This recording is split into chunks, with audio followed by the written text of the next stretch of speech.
Hello बच्चों, स्वागत है आप सभी का आपकी अर्थशास्त्र की ऑनलाइन क्लासेज में। तो चलिए शुरू करते हैं अपनी आज की क्लास।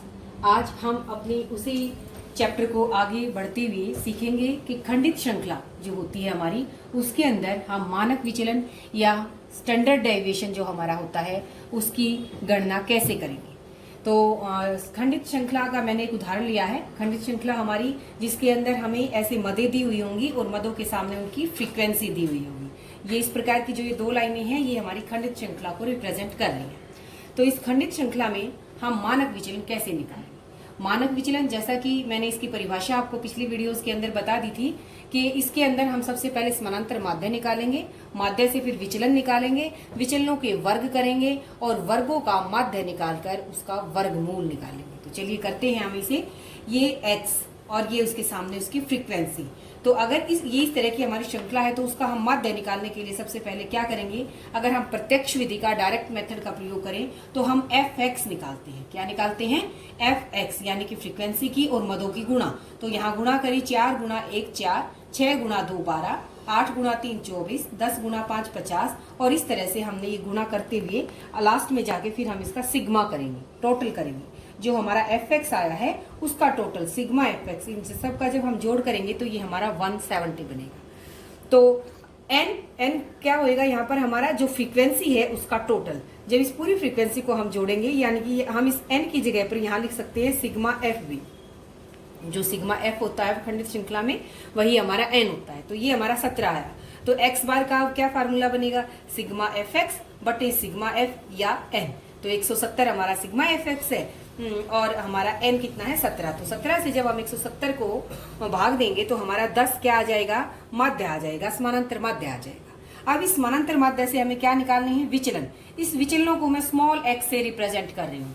तो जो x हमारी जो मदें हैं, मद माइनस समानांतर माध्य, ये हम करते हुए चलेंगे। ये हमारी मदें हैं।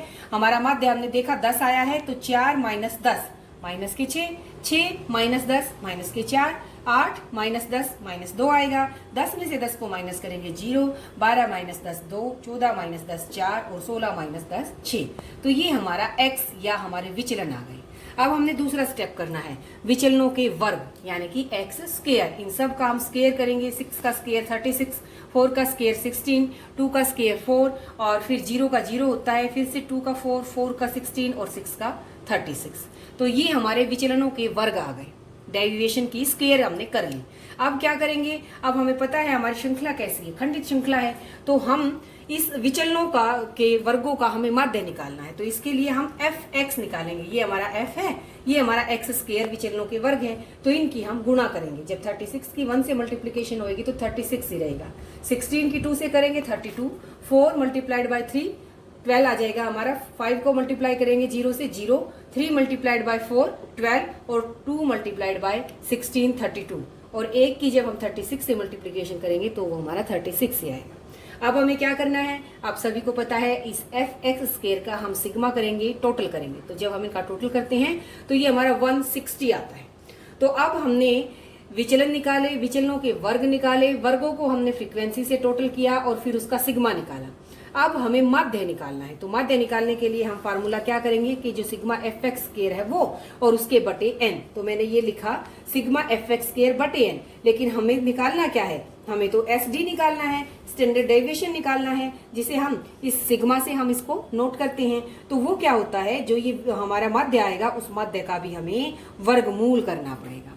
हमारी परिभाषा क्या थी कि समानांतर माध्य से लिए गए विचलन, विचलनों के वर्ग, वर्गों के माध्य का भी वर्गमूल। तो वर्गों ये हमारा कितना आ गया, ये सिग्मा fx स्क्वायर हम 160 लिखेंगे बटे n हमारा 70 है। तो पहले हम 160 को 70 से भाग दे लेते हैं। तो जब हम इसको भाग देंगे तो हमारा ये आएगा 9.41 और फिर उसका हमें वर्गमूल निकालना पड़ेगा।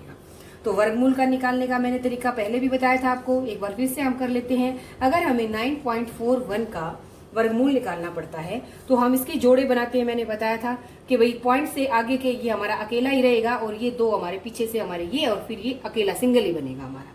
तो इसको हम ऐसे डिजिट से इसको डिवाइड करेंगे कि जो मैं यहाँ लिखूंगी उसी नंबर के ऊपर मेरे को वो चलाना है। तो 3 लिखा है तो 3 3 जार पे ही मैं इसको चलाऊंगी। 3 3 जार 9 पे पूरा हमारा हो जाता है। अब हम नेक्स्ट उतार लेंगे जोड़ा, हमारा जोड़े के साथ उतरेगा ये 41 आगे आ गया। और यहाँ पर जो हमारा 3 आया था जिसके ऊपर हमने चलाया था उसका डबल हम यहाँ पर लेंगे, तो 3 का डबल हो जाएगा 6। अब मैंने बताया था कि भाई यहाँ पर अगर मैं 1 लिखती हूँ 61 बनेंगे, तो 61 को 61 1 जार पे ही चलाएंगे। तो 61 को अगर मैं 1 जार पे चलाती हूँ तो 60 अगर 1 भी मैं लिखूंगी, सबसे स्मॉल है ना 1, तो भी ये 41 से ज्यादा है। तो इट मीन्स हमारा ये नहीं चल रहा है, तो उसका हमें डेसिमल लगाएंगे और हम 0 चढ़ा देंगे और फिर एक और जोड़ा प्लस 0 का हम यहाँ पर उतार लेंगे। अब ये 30 है, 30 का डबल हमारा हो गया 60। अब हम जैसा कि मैंने ऊपर आंसर लिख रखा है तो ये 7 पे चलेगा, यानी कि 607 को 607 से ही मैं मल्टीप्लाई करूंगी तो ये हमारा ये इतना आ जाएगा। तो ये इतने के नियर जा रहा है। अब ये तो इससे थोड़ा सा कम है, ये बड़ा है, लेकिन इसके नियर ये जा रहा है, तो इसलिए हमने ये लिख दिया क्योंकि थोड़ा सा ही कम है। मान लिया यहाँ पर 0.69 आ जाए तो ये हम उसको इस तरह से भी लिख सकते हैं। तो जब हम 9.41 का अंडर रूट निकालते हैं, वर्गमूल निकालते हैं इस तरीके से, तो हमारा ये आंसर आएगा 3.07। तो मानक विचलन निकालने के लिए आप लोगों को अंडर रूट निकालना, वर्गमूल निकालना भी आना चाहिए। तो इसकी जब हम प्रैक्टिस करेंगे तब ये हमें आएगा। तो खंडित श्रृंखला में हम मानक विचलन कैसे निकालते हैं ये मैंने आपको बताया। इसके जैसा एग्जाम्पल आपकी बुक के अंदर कई और दिए हुए हैं, उन्हें आप स्वयं करके देखें। इसके अलावा एक और श्रृंखला हमारी आती है आवर्ती वितरण श्रृंखला, उसे हम और करेंगे और उसके बाद हमारा स्टैंडर्ड डेविएशन का भी जो टॉपिक है वो हमारा कंप्लीट हो जाएगा। तो आज के लिए इतना ही। उम्मीद है आपको वीडियो और आपको ये सब अच्छे से समझ में आया होगा। आज के लिए इतना ही। आप सभी का वीडियो देखने के लिए बहुत बहुत धन्यवाद।